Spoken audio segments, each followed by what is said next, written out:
Assalamualaikum warahmatullahi wabarakatuh. Perkenalkan, nama saya Zaskia Nabila. NIM saya yaitu 10 10 12 4012. Saya dari kelas TT 4806.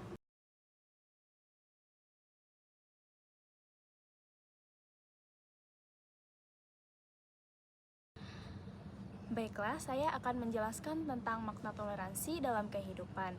Jadi, makna toleransi dalam kehidupan sebuah nilai luhur yang menjadi pondasi bagi kehidupan yang harmonis di tengah keberagaman.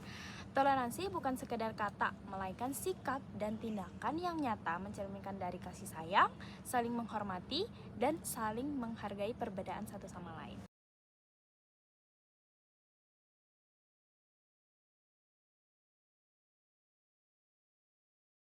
Oke, sebagai dalil yaitu surah Al-Baqarah ayat 256 yang berbunyi, Bismillahirrahmanirrahim, La ikraha fid din, qad tabayyana rusydu minal ghayy, faman yakfur bit-taghuti wa yu'min billahi faqad istamsaka bil urwatil wuthqa la infisama laha, wallahu samii'un alim. Yang artinya, tidak ada paksaan dalam menganut agama Islam. Sesungguhnya telah jelas perbedaan antara jalan yang benar dengan jalan yang sesat.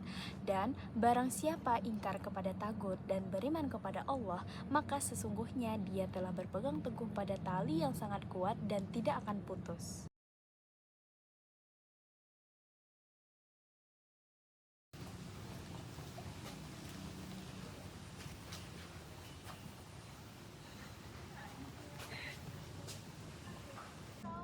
Oke, dalam dalil ini secara garis besar yaitu di mana dalil ini menjelaskan bahwa tidak ada paksaan dalam menjalankan agama. Sesungguhnya telah jelas antara jalan yang benar dan jalan yang sesat. Jadi, semua umat manusia boleh memilih beberapa agama yang mereka ingin masuki tanpa ada paksaan atau dorongan dari orang lain.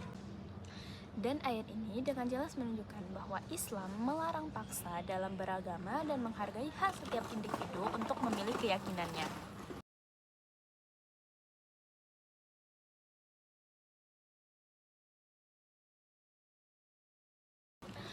Oke, toleransi antar umat beragama merupakan kunci untuk membangun masyarakat yang harmonis, damai, dan sejahtera. Dengan toleransi, kita dapat, itu yang pertama, menghilangkan prasangka dan diskriminasi, di mana toleransi membantu kita untuk melihat sesama manusia sebagai saudara terlepas dari perbedaan keyakinan. Yang kedua, membangun rasa saling percaya. Toleransi mendorong kita juga untuk saling mempercayai dan saling menghormati satu sama lain meskipun memiliki keyakinan yang berbeda. Yang ketiga, menciptakan stabilitas sosial. Toleransi membantu menjaga stabilitas sosial dan mencegah konflik antar umat beragama. Yang terakhir, yang keempat, meningkatkan kualitas hidup, di mana toleransi menciptakan lingkungan yang aman, nyaman, dan kondusif bagi semua orang untuk hidup berdampingan dengan damai.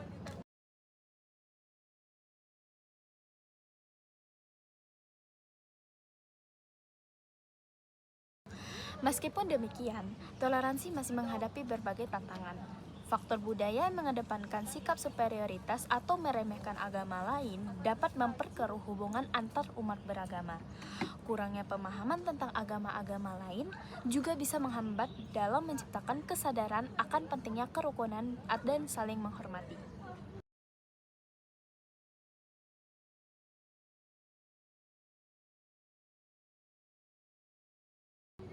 Oleh karena itu, pendidikan tentang toleransi sangatlah penting.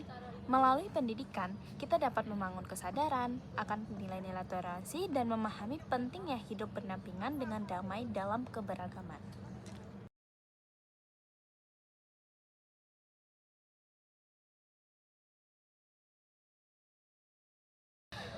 Oke, sebagai kesimpulannya, di mana toleransi dalam beragama adalah kunci untuk menciptakan masyarakat yang harmonis, damai, dan sejahtera. Mari kita bersama-sama menemukan dan mengembangkan sikap toleransi dalam kehidupan sehari-hari. Oke, sekian dari Zaskia Nabila.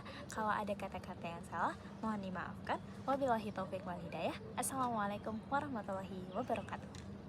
Kenapa harus mengganggu ketentraman orang untuk beribadah? Ya udah, masing-masing di tempatnya, masing-masing dengan tata caranya. Nah, Al-Quran sudah menggambarkan itu. Dalam masalah ritual, itu dikatakan lakum dinukum waliyadin. Kalian punya tata cara ritual, tata cara ibadah sendiri, kami juga punya cara sendiri. Iya. Kalau masalah itu, Islam sangat membuka toleransi dalam semua hal, kecuali dalam masalah ritual ibadah. Ritual lakum dinukum waliyadin.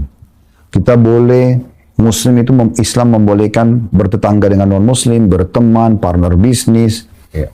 Bahkan kalau ada keluarga, misalnya ada satu, misalnya Mas masuk Islam, Iya. terus kemudian orang tuanya masih non-Muslim, apakah selama masuk Islam ini diputus? Enggak, tetap harus bakti, tetap harus kalau keluarga itu silaturahim, ya kan?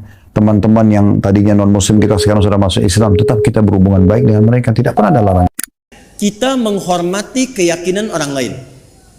Dan toleransi tertinggi dalam menghormati itu adalah tidak mencampuri ketuhanan di luar apa yang kita yakini. Karena itulah ayatnya berbunyi lakum dinukum la ikraha. Jangan ganggu, nggak boleh. Hormati saudara kita, yang Kristen, yang Hindu, yang Buddha, yang Konghucu, hormati. Tapi jangan campuri. Karena toleransi terbaik itu tidak mengikutinya. Silahkan masing-masing, jangan ganggu. Gak boleh merasa terganggu, tapi jangan ikut-ikutan. Gak usah ikut-ikutan. Toleransi tertinggi dalam akidah itu zero tolerance. Supaya saling menghormati. Ya, karena kalau Anda datang ke tempat itu, Anda ingin menghormati tapi ikut-ikutan, itu terjadi sifat munafik nantinya. Ya, di lisan iya, di hati mengingkari. Itu nggak boleh. Islam nggak suka begitu. Antara lisan dengan hati itu harus sama. Ya, jangan sampai, mohon maaf, ya, lisannya berkata, ya ikuti senyum, tapi hatinya mengingkari.